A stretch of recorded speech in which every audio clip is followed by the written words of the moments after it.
Oh, we are back, everybody. Glad to have everybody tuning in to Tariq Radio. Ready to top of that good game as we do. Now, don't forget, man, check out the brand new video game we got. The video game app is called Moorish Kingdom. Go to moorishkingdom.com. Everybody's loving this game app. It's the first game app in history to be centered around the Moors, the African men who went in and ruled parts of Europe. This is the first game that even acknowledges the Moors. And this is a good game. It's a fight game. It's a battle game. It's a little violent, but it's a good game. It's a cool game. Your teens can take a look at it. It's about time that we start seeing heroes that look like us. And that was the main focal thing I had for making that video game. It's a real fun game, and it's a very addictive game too. It's on iPhones and iPads. I got a lot of Android users out there. We're going to have it ready for Android in a couple of months. It'll be ready for Android. A lot of you Android using brothers out there, y'all been complaining, well, we need it on Android. It's going to be on Android. Now, some of you niggas are still rocking T-Mobile sidekicks. I can't even help you. I can draw you a picture. That's all I can do. But go to moorishkingdom.com. That's the name of the app, and that's where you can download it on your iPhone or your iPad and have at it. And also, don't forget, let me thank everybody for contributing to the Indiegogo page we have for the new More Us app that's coming. We got a new social networking site called More Us, MOORUS, that's going to be centered around black empowerment, and that's going to be coming in a couple of months too, and that's going to be huge. We're going to start having an exodus away from the Facebooks and all of the other social networking sites so that we can get our own thing popping, so we will stop being censored. I had a bunch of people today, about 3 or 4 people today, hit me up talking about they've been blocked and banned from Facebook and all this stuff. And that's very interesting, man. Look, we got to understand this, family. And by the way, go to moreus.com, by the way, MOORUS.com, to check out what Morris is about, and you can contribute to the Indiegogo page, by the way. But if we don't own and control our mediums in this system of white supremacy, we're going to continue to be disenfranchised and displaced and censored and marginalized. This is why we have to control the stuff we do, family. We got to control what we do. Because the thing is, and I've said this a million times, the minute we stand up for ourselves, it's a problem. The minute we stand up, the dominant society, and people in the dominant society, they start playing the victim role. You know, with these, I'm looking at these Donald Trump rallies all over the country, and the white supremacists, boy, they're getting very bold now. Donald Trump has riled up all of the white extremists, the white supremacists, the white nationalists. He has put a battery in their backs. All of these hillbilly hicks, all of them. He has put a battery in the backs of white supremacists. And not all white supremacists are hillbilly and hicks, by the way. Let's be very clear. But the white supremacists out there are really emboldened. And a lot of black people are surprised to see so many white supremacists around the country. And this is the wake-up call that a lot of black folks need. We live in a system of white supremacy. So now you're giving the opportunists, the white supremacists, an opportunity to stop being fake with you. See, our brother Neely Fuller talks about the relationship that we have with those in the dominant society, the relationship that black people have with those in the dominant society, particularly the white supremacists. He called it the 3 T's. What was the first T? I think the first T is what's the first T? Where are my people who's in the chat room? What's the first T? I know one of them is tacky, and another one is terroristic. But what's the first T? I can't think of the first T, but he talks about the 3 T's of the types of relationships that black people have with the white supremacists. And the one main one is called tacky. It's just a real tacky relationship. It's very tacky. You know, it's a fake relationship. We're fronting all the time. There's no real honesty in it. And then it becomes terroristic because now we're seeing the terroristic part. We're seeing the terroristic part of the white supremacist relationship. Trashy. Thank you. Somebody in the chat room said that. Yes, it's a trashy relationship. That's it. The first relationship is trashy. Whenever the white supremacists come around black folks, it's always some degenerate shit they want to get into with us. They want us to start twerking. You know, they start talking in a fake slang. We become the entertainment. For example, the Oscars that just happened on TV, that was a trashy relationship between the white supremacists and black people. Very trashy. We become the entertainment. We're the laughing and joking people. Just like when Trump was doing his rally and then he brought up those 2 super coon mammies. He brought them out and like, okay, do your routine. Donald Trump is going to build that wall. They went out there looking like 2 Aunt Jemima pancake slaves. That's a trashy relationship. And the white supremacists are just giggling and laughing at them. See, that's a trashy relationship. And just like Neely Fuller said, it gets no better than tacky. Black people suffering is tacky. Black people being marginalized is tacky. And then when you stand up for yourself, then it becomes terroristic. Then they want to play the victim role and then they go into defense mode. But at these Donald Trump rallies, you might as well call them Klan rallies now because it's just loaded with open white supremacists. The Klan has openly endorsed them. Other white supremacist groups and leaders like Jared Taylor, all of these white supremacists are championing Donald Trump. This is a straight up white supremacist movement. And that's a great thing because now it wakes black folks up. I'm not afraid of them. Black folks they're on this thing where, we got to just run for and vote for Hillary and Bernie because, what will happen if these racist white supremacists get in office? Well, shit, you already had Hillary. Y'all better stop acting like Hillary and Bill didn't do damage to black society.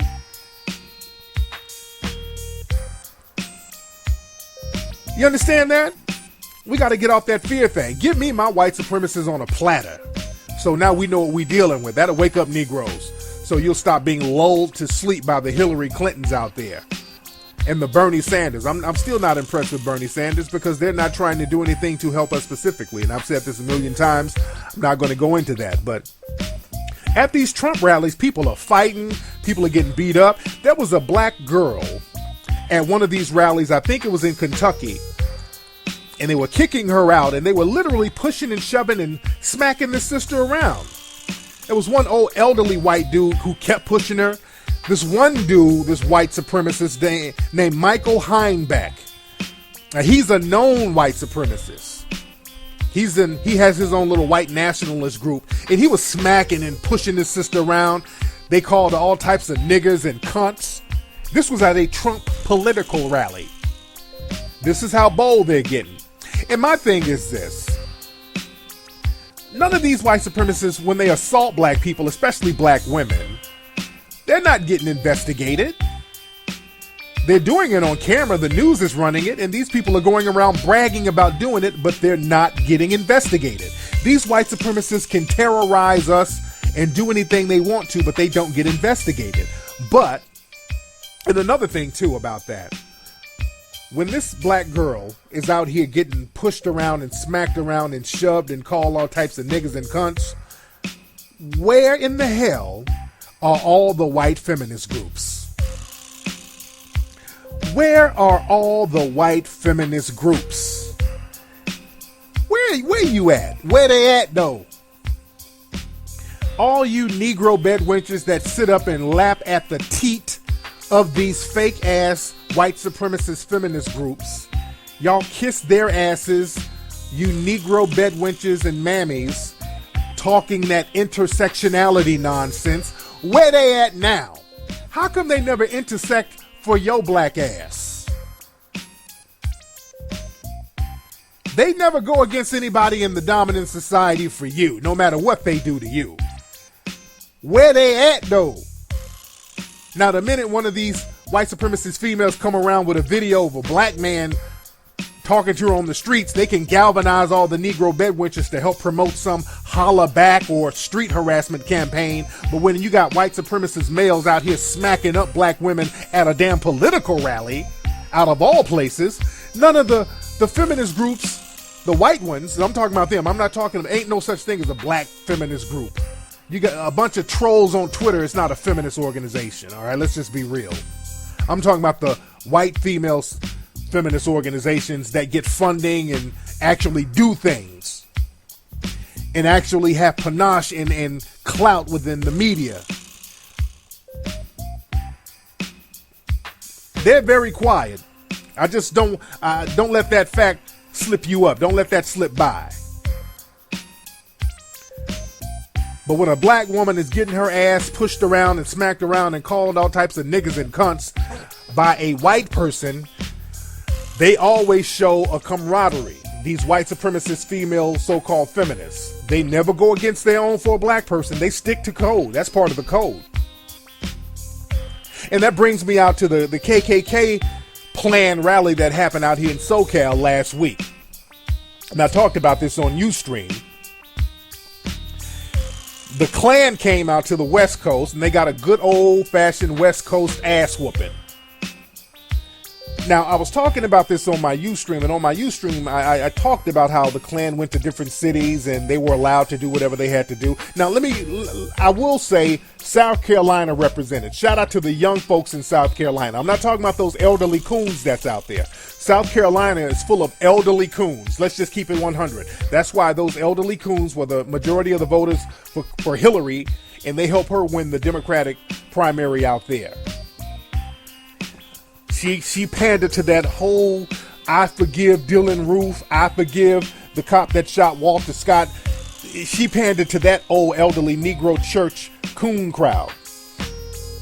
But the young people there in South Carolina about that life, because when the Klan was out there, the young brothers and sisters was about to give the Klan that work. The cops saved the Klan out there. See, what happened was the Klan was able to set up shop and get around the cops so the cops can protect them. Out here, it was a different story. Out here, the brothers didn't let the Klan get an opportunity to get protection from the cops. The brothers out here, see, we specialize in catching motherfuckers slipping. So they got them motherfuckers slipping the minute they got out the car. The minute the Klan pulled up out there in Anaheim and got out the car, the ass whoopings commenced. Brothers gave them that work, and rightfully so, because you are dealing with a terrorist organization. That's all the Klan is. Let's stop playing games. The Klan is a terrorist organization, and those brothers were protecting the community from terrorism. But a lot of those brothers were arrested, and some of the charges are very interesting. Some of the brothers got arrested for elder abuse because they considered some of the Klan members older, so they were elders. You see that? They're trying to portray these terrorist Klan members as old, feeble, elderly people who were abused by the Negroes. But when you look at this Donald Trump rally, that was an elderly white supremacist pushing that sister around. Now, if somebody turned around and knocked his fucking jaw off, then he would have been on that victim shit.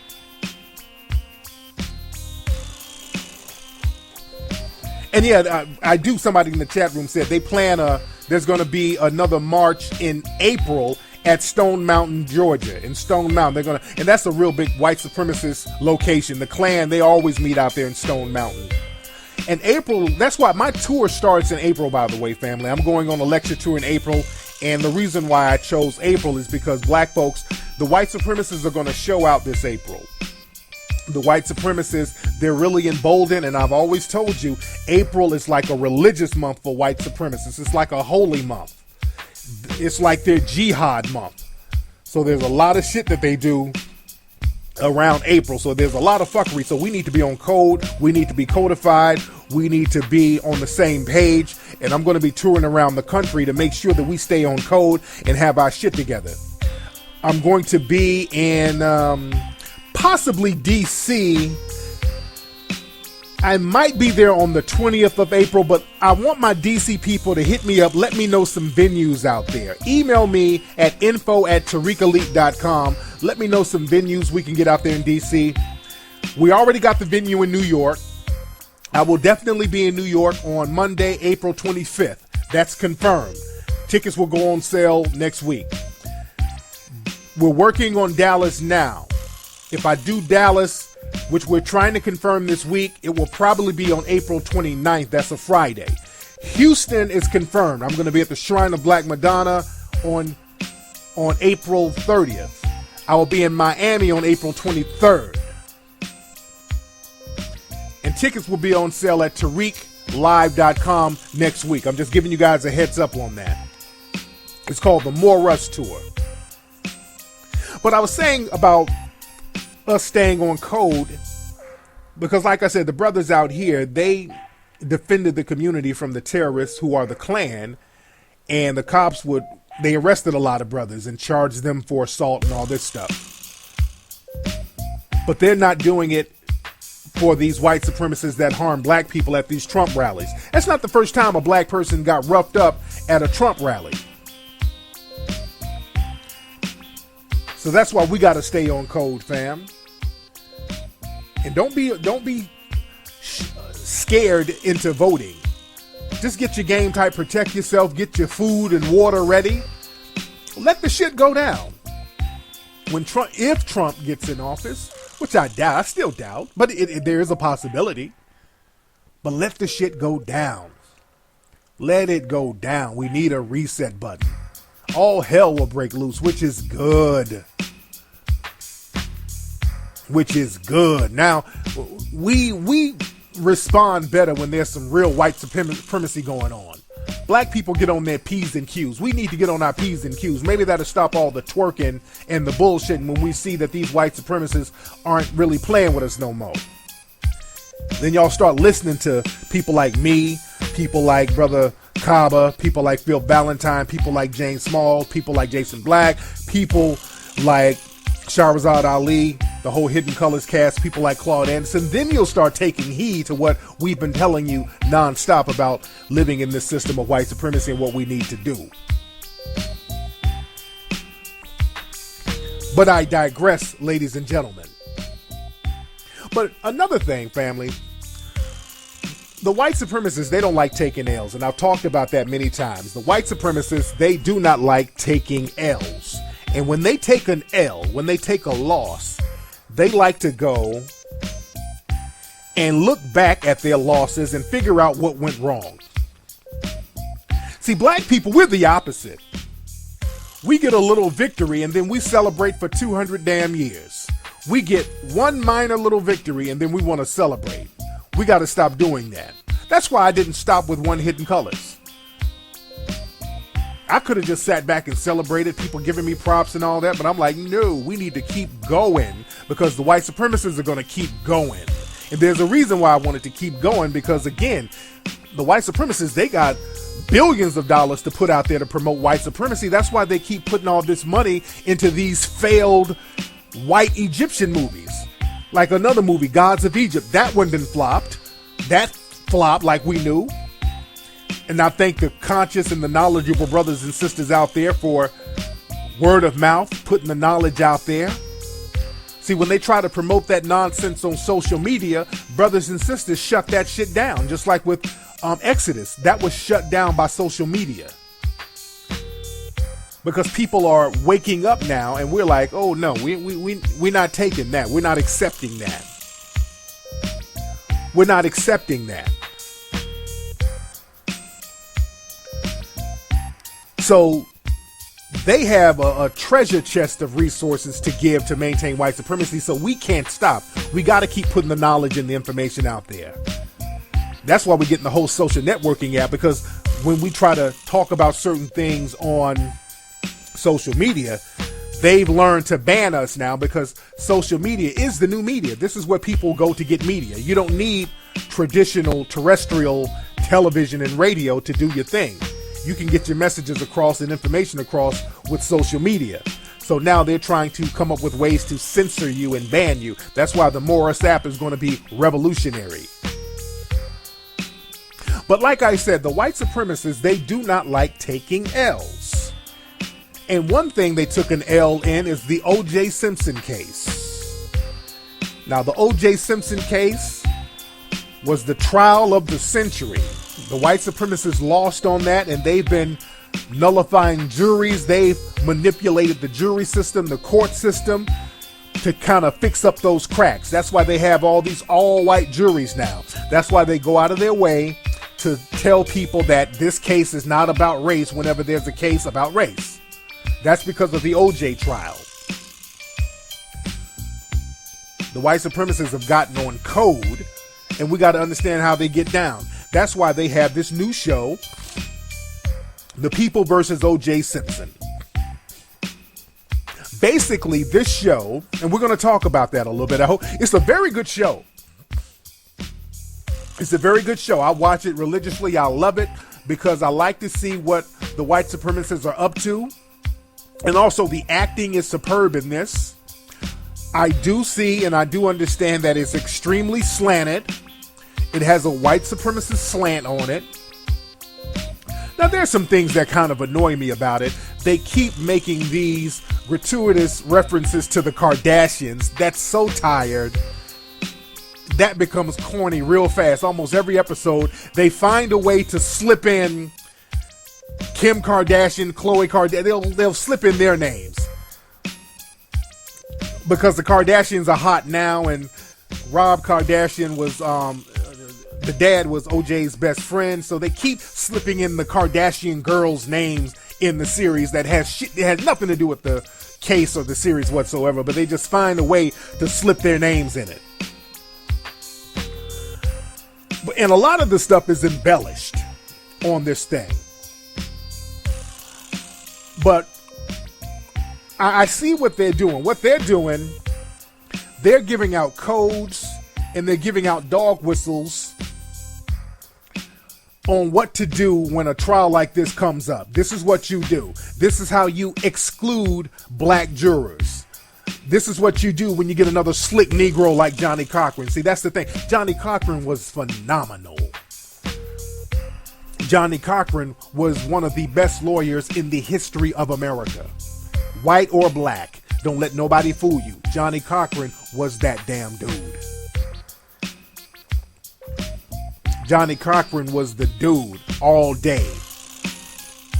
That's why in the OJ trial, it was OJ getting a lot of death threats, but in the middle of the trial, it was Johnny Cochran who received a bunch of death threats because Johnny Cochran was making white supremacy look stupid. Johnny Cochran was turning white supremacy on its ear. He was calling white supremacy out on live television around the world and whooping white supremacy's ass. That brother had a mouthpiece out of this world. Johnny Cochran was known to win cases. This brother represented Michael Jackson. He represented Todd Bridges.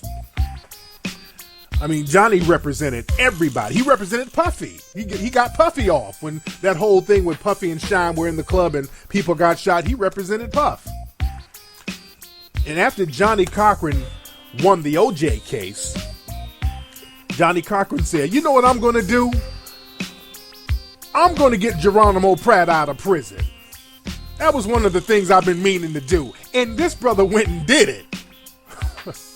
Now, Johnny Cochran during the OJ trial, Johnny was getting so many threats. Johnny had to have the Nation of Islam come and protect him. That really burned the fucking asses of the white supremacists to see this brother in his spitting all this hot fire. Then he's walking in the court with the Nation of Islam.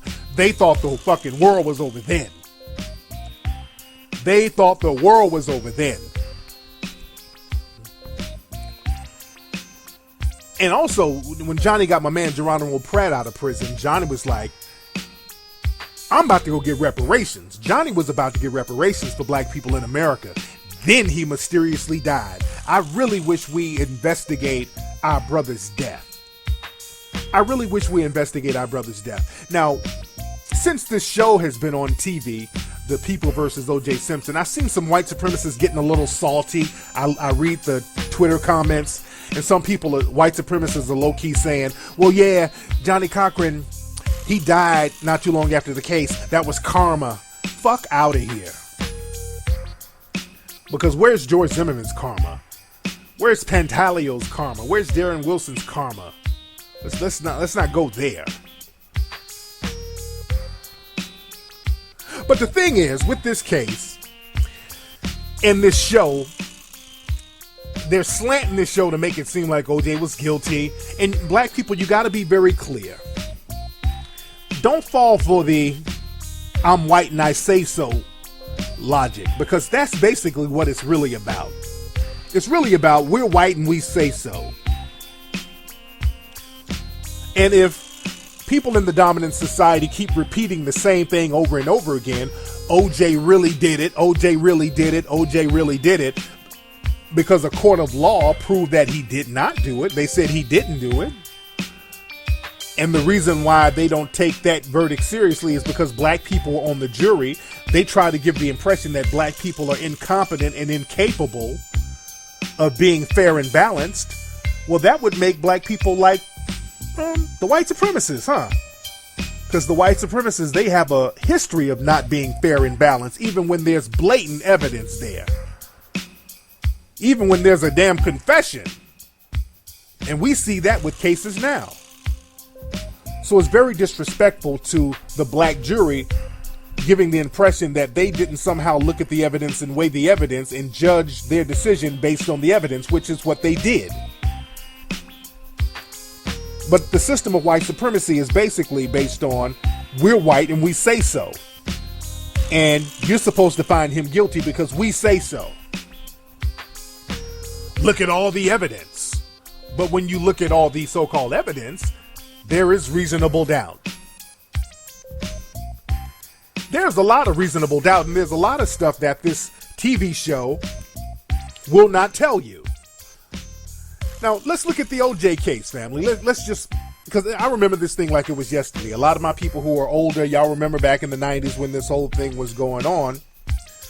People were like, well, black people didn't want to convict OJ because he was a hero to the black community.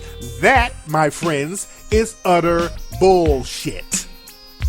Let me say that again. OJ Simpson was not a hero in the black community. That's bullshit. OJ Simpson was a hero to white people. OJ Simpson was a hero to white people. Black people weren't really fucking with OJ like that, not in the 90s. We didn't hate on him, but you're like, okay, this another nigga got him some money doing what he do. All right, whatever. So there wasn't no kind of camaraderie or no bond we had with no damn OJ Simpson, but we didn't want to see an injustice, though. Wasn't like we loved OJ Simpson so fucking much. Nobody gave a shit about OJ. You never saw brothers in the hood talking about, man, OJ Simpson is the shit. Not in the 90s. Nobody gave a fuck about OJ. But we didn't want to see an injustice. We did not want to see an injustice. And when you look at the case, there's a lot of holes in basically the whole premise of the case. Number one, what they're telling us is O.J. Simpson woke up one day, he was on his way, he had a flight planned to Chicago, and before the flight, he decided, for no apparent reason evidently, to get up and go take a knife and a hat and some gloves over to his ex-wife's house and kill her. And there's another dude who happened to be there, so he killed him too. Went and got rid of all this evidence, got rid of the knife, got rid of the gloves and the clothes, washed up, cleaned up, hopped on a plane like nothing happened. There's a lot of holes in just that. See, when you break this shit down and look at it, stop looking at it from white supremacy filters. Because according to the white supremacists, Mike Brown ran through bullets to grab Darren Wilson's gun. So in white supremacist world, we're super niggas. Let's take the super nigga shit out of it for 1 minute. Just like Trayvon. Trayvon was a super nigga, if you let the white supremacists tell it. Trayvon Martin was walking home, then George Zimmerman came up and asked him a friendly question. Then Trayvon used his 17-year-old super nigga strength to pick up this big, chunky-ass grown man and beat him to his death almost, and he had to be shot. So forget the super nigga element for a second. O.J. Simpson really didn't have a motive. He wasn't with Nicole anymore. They're trying to say, well, he was so abusive. Yeah, he had an abusive relationship with her, but he wasn't with that woman at the moment. So for him to just wake up that day and say, hey, I'm going to go over here and kill her. There was no motive for that. They never explained the reasoning behind that. They never explained that. And number one, look, there was no motive. There was no murder weapon. They never found a murder weapon. There were no witnesses. There were no bloody clothes. They found a glove at the place, and then they said they found another glove at his house. Neither of the gloves fit him. I mean, we can't breathe past this shit. The glove didn't fit that dude. When he tried the gloves on, they didn't fit him.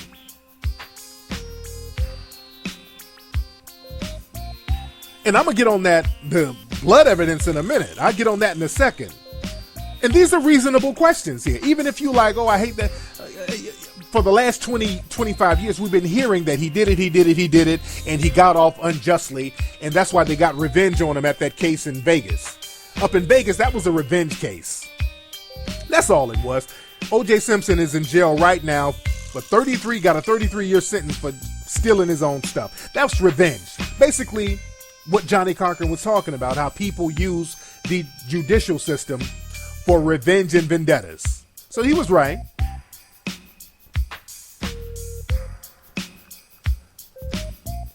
But when you look at the case, let's look at all of it. One thing that you notice they never do, they never go into the background of Nicole Brown Simpson. Because when you are a white person and you've been victimized or even killed, you shouldn't put the victim on trial, but you always put the victim on trial when they're black. It's okay to put a victim on trial when they're black. When Walter Scott got shot in the back, they start talking about the child support he owed. He was arrested for child support. When Trayvon Martin was killed, well, he was acting out in school. You put the dead child on trial.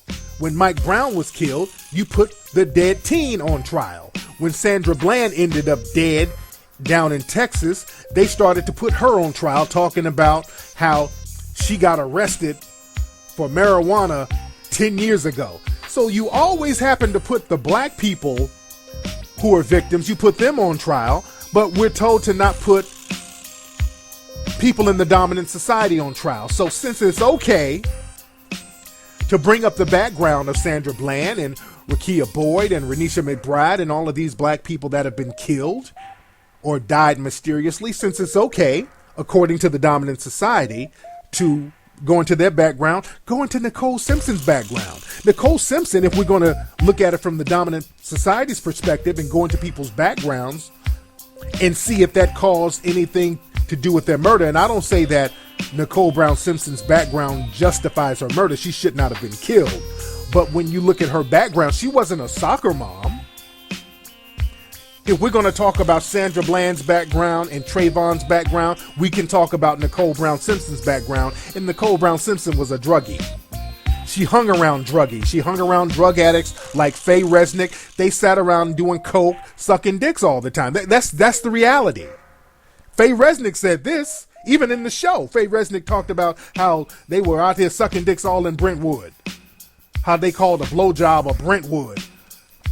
And Nicole Brown had several sex partners after OJ. Nobody investigated these people? They're not telling you all this on the show. But that's something that you have to look into. This sister, she wasn't a soccer mom. That don't mean she deserved to get killed. But she was hanging around unscrupulous people. So that could have contributed to what happened to her somebody she was around. She shouldn't have died. Let's be very clear.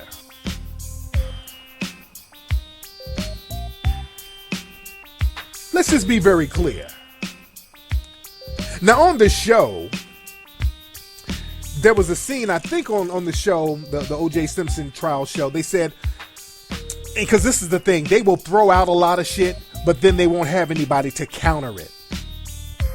They will throw out a bunch of stuff and they'll say something like, well, Nicole Brown Simpson had called a women's shelter 4 days before she was killed. Then they'll stop right there. That's a half truth. That's a half truth, because that's based on the testimony, what they're not telling you, of a woman who worked at a women's shelter who said a few days before the murder, some anonymous woman named Nicole called up and said she was being abused by her ex-husband. The woman didn't say she was Nicole Brown Simpson. It was just an anonymous woman named Nicole. See, when you put it all in context like that, then you can say, oh, okay, it's not as cut and dry as they're making it seem. Also, the woman who worked at the shelter, a lot of people, the defense, some of OJ's defense lawyers were saying that this woman was possibly saying that as a way to get funding for her shelter. Because the white supremacist females are known to do that. They're known to take a case and try to interject themselves into something so that they can get funding. Because understand this. The O.J. Simpson trial, a lot of these white supremacist feminist groups and women's groups, they made a grip in the 90s over that O.J. shit. Understand this. In the 70s, and I talked about this before, a lot of these white feminist groups started these women's shelters and these rape centers because they went around talking about how afraid they were that black men were going to rape them. This was very big in the 70s. These women got millions of dollars going around talking about, ooh, these black men coming into these cities, they're going to rape me, so I need about $5-10 million for my shelter for women who fear rape. That was real big in the 70s. There was a resurgence of that with the OJ trial. You look in the mid-90s, a lot of these women groups, abuse groups, battery, shelter groups popped up because of OJ. They'll use a black person and make them the poster child of white victimhood. Let's look even with Bill Cosby. You know, with Bill Cosby, they have used the Bill Cosby accusations to get laws passed in certain states. In Nevada, because of Bill Cosby, they've moved the statutes of limitations of rape to 20 years now. I think it was like after 4 years you couldn't do anything, but now they made it 20 years directly because of Bill Cosby. So they will use black folks to monetize a lot of movements and create a whole fear campaign and capitalize off of it. So this woman who said that Nicole called the shelter, some people question that. Some people question that she was just using that to get donations for her shelter. But they didn't tell you that on the show.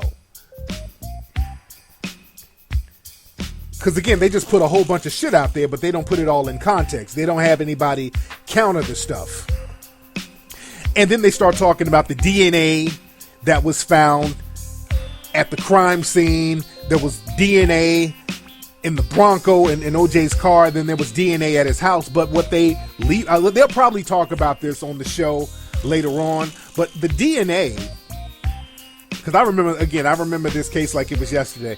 The DNA had a chemical in it, EDTA, which that's the chemical that they put in when you take a blood sample or you collect blood, they put this EDTA drug or chemical in there so that the blood doesn't clot.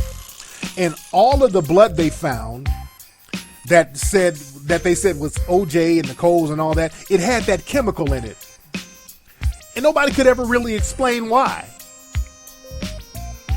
The only way to explain why the blood samples all over the place had this chemical in it is because most likely somebody poured it there. And this is not far-fetched.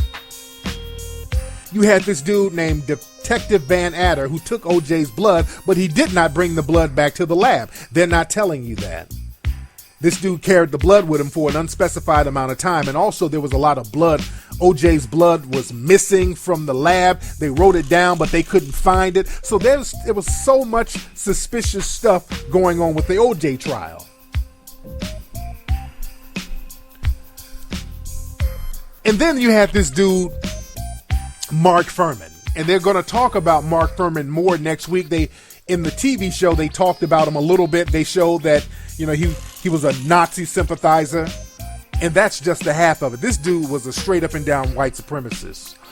See, they try to really minimize Mark Fuhrman's racism.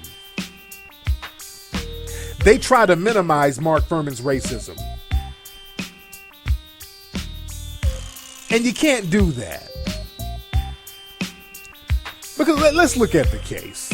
Now, Mark Fuhrman, LAPD cop, a lot of folks don't know that Mark Fuhrman had been out to that house, to OJ's house before. I think back in 85. He'd been out to the house before on a call. He'd been to the house before. So now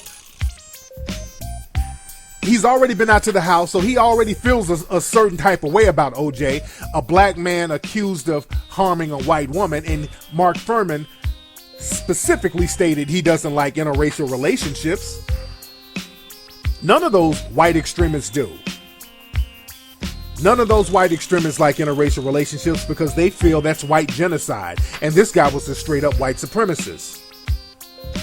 And with Mark Fuhrman, I remember in the 90s, they kept trying to portray him as a rogue cop. He's a rogue. Oh, he's a rogue. They kept saying that in the media. He's a rogue. He's on his own. He's a loner. He's a renegade. Mark Fuhrman was not no damn renegade. Mark Fuhrman did not act in a vacuum. Mark Fuhrman, that mentality he had was standard for the LAPD at that time and probably still now.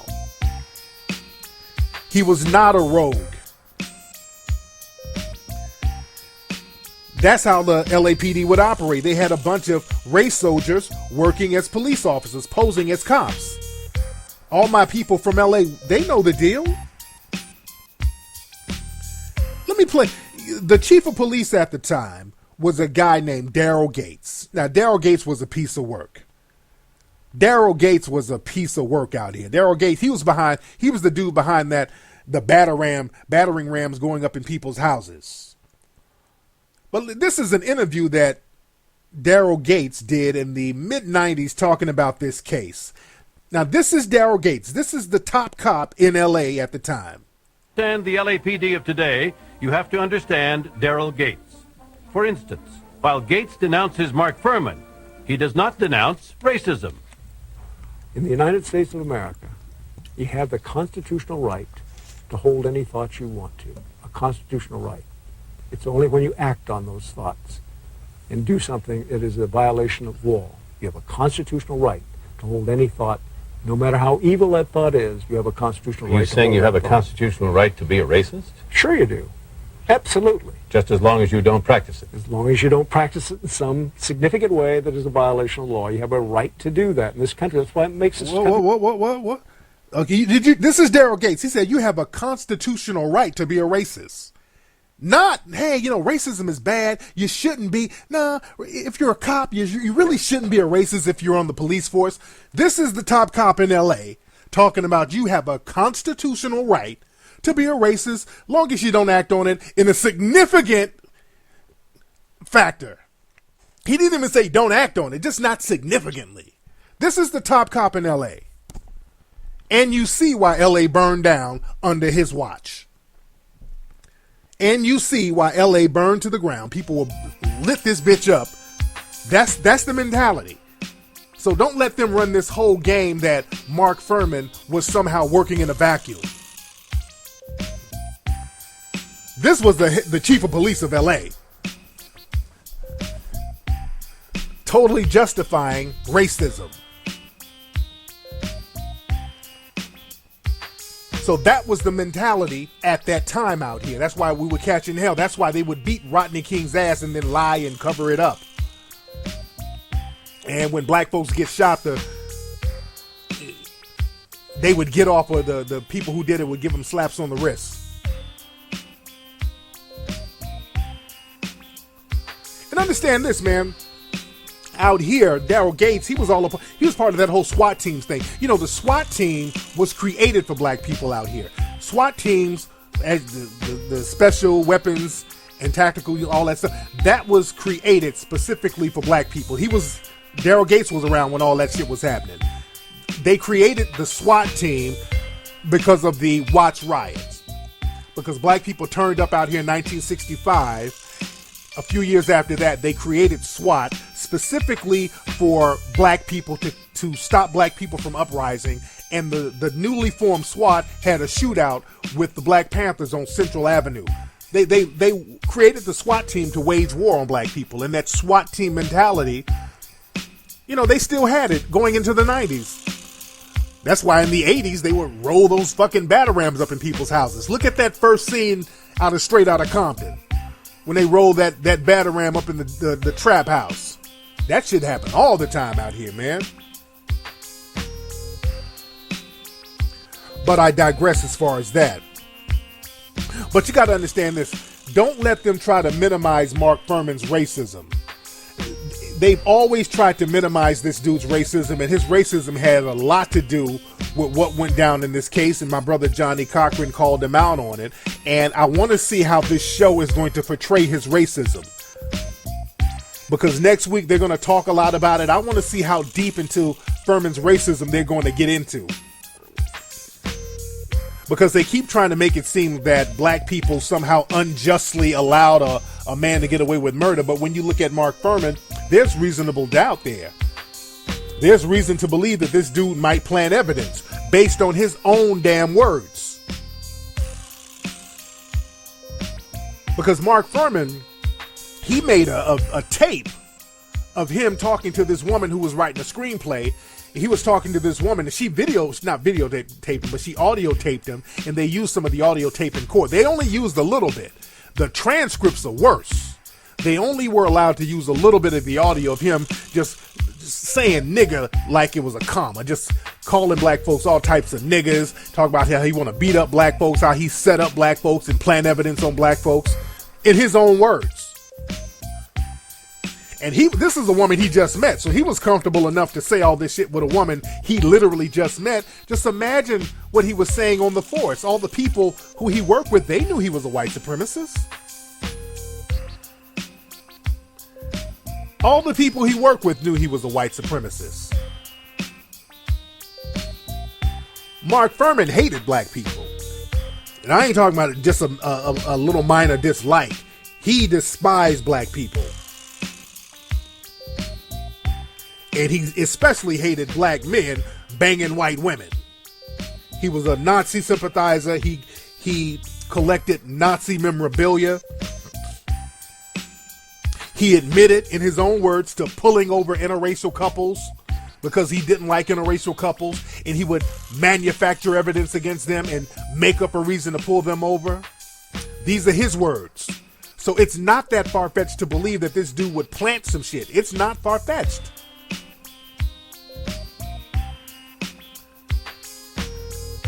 And when they asked him in court, hey, Mark Fuhrman, did you plant those gloves at OJ's house? People forget. He was like, well, I plead the fifth. When they asked Mark Fuhrman if he planted evidence in court, he kept pleading the fifth. He didn't even say no. But he talks about in the transcripts, and I want you guys to look up the transcripts of Mark Fuhrman talking to this female. He talked about how he would pull black folks over and rip their licenses up and then arrest them for not having licenses. He did all types of slick shit. He talked about how he would get a black person who was a drug user and look for track marks on his arm. He would scratch the scab and make the scab bleed and then say, okay, this person is doing drugs right now, so I gotta book him. Then the woman asked, okay, well, damn, is that tampering of evidence? He's like, no. That's not falsifying a report. That's putting a criminal in jail. That's his words. That was his mentality. This guy went on and on and on and on how he planted evidence, manipulated facts, falsified reports on black people. So it's not a stretch of the imagination to believe that this dude planted evidence on OJ. Do you know Mark Furman said, I got receipts, by the way. All of this stuff I'm saying can be verified. Look up a woman, there's a white lady named Kathleen Bell. These are white people telling on him. These are white people telling on him. So people use that whole, race car. You got other white people telling how racist you are. There's a white woman named Kathleen Bell who worked as a realtor at a place where Furman was like a Marine recruiting place. And this is what she said. She was a witness. She was a reluctant witness, but she was a witness. And she said she had a conversation with Mark Furman. And I'm going to read word for word what she said. She said, I don't know how the subject was raised, but Officer Furman said that when he sees a nigger, as he calls it, driving with a white woman, he would pull them over. I asked him if he didn't have a reason. I said, what if he didn't have a reason? He said he would find one. Now, Kathleen Bell said, I looked at the other Marines there to see if he was joking, but it became very obvious that he was very serious. She also said, Mark Furman went on to say he would love nothing more to see all niggers gathered together and killed. Something about burning them or bombing them. These are white people telling on Mark Furman. Mark Furman talked about rounding black people up and killing us. So you think this dude wouldn't plant no evidence? Look up what I'm saying. All of this stuff, they don't talk about this in the media. They love to brush this dude's racism to the side. No. Bring that shit out. His racism shouldn't be swept to the side. In his own words, he goes on and on and on. Mark Furman went on and on and on to anybody who would listen about how he loves planting evidence on black folks. According to him, damn, that's all he did his whole career was get black folks hemmed up and then lie. The transcripts also said, Mark Furman said that the ACLU, because at the time the NAACP and the ACLU, they were filing a lot of lawsuits against the LAPD for all the damn brutality. Mark Furman said, quote, the ACLU should be bombed and everybody there should be killed in it. This dude just went on and on and on talking about murdering blacks, committing genocide against blacks, planting evidence against blacks, nigga this, nigga that, nigga. But when we say, hey, man, there's some, I don't know about this guy. He might have done something slick. Oh, that's the race card.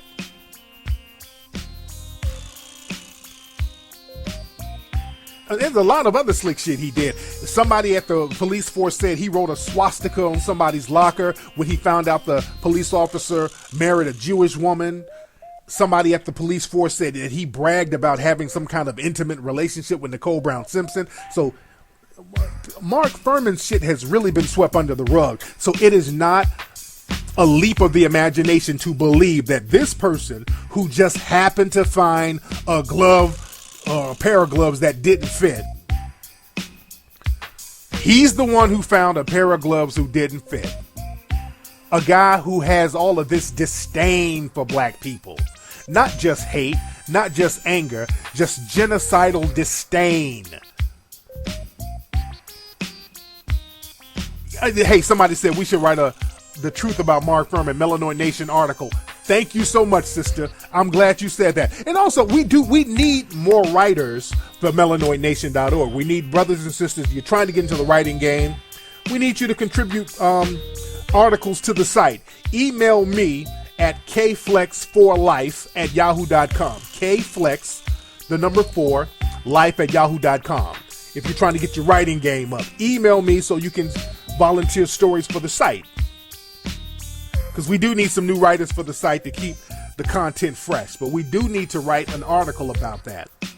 Talking about the truth about Mark Furman.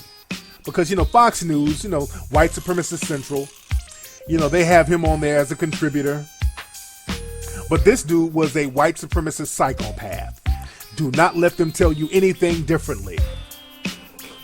So it is very believable that this dude planted evidence and lied and manipulated and had everybody all on board because that's what they do. As we see in police cases now, or race soldier cases, we see it now. Just like in Chicago, when you see a person get shot in the back, and all of the race soldiers working in law enforcement will look out for each other and lie and cover each other's back, and the cover-up goes all the way up to the DA. Everybody, they all know how to cover up shit because they've had practice. It's not a stretch of the imagination to believe that there was some evidence planted at OJ's spot because they didn't have any real evidence, no real motive, no real murder weapon. So they were like, okay, well, look, we're going to get this nigga this time. We'll get this nigga this time. We ain't got enough evidence, but we'll make evidence, just like Mark Furman always said that he did. These are his words. So don't fall for the propaganda, black folks, because a lot of times the white supremacists, they will present a one-sided story, and then we'll fall for that because you don't get the other side. That's why it's very important that we have our own media outlets, and we start with our social networking. Because they're not going to tell you what I said. I want to see what they're going to say on the next show. I want to see what they're going to say on the next show. But I digress, ladies and gentlemen. Anyway, y'all, let me get up out of here. Don't forget, family, go to moorishkingdom.com. That's where you can play the game Moorish Kingdom. Go to moorus.com, MOORUS. Don't forget that I'm going to be going on my lecture tour in April.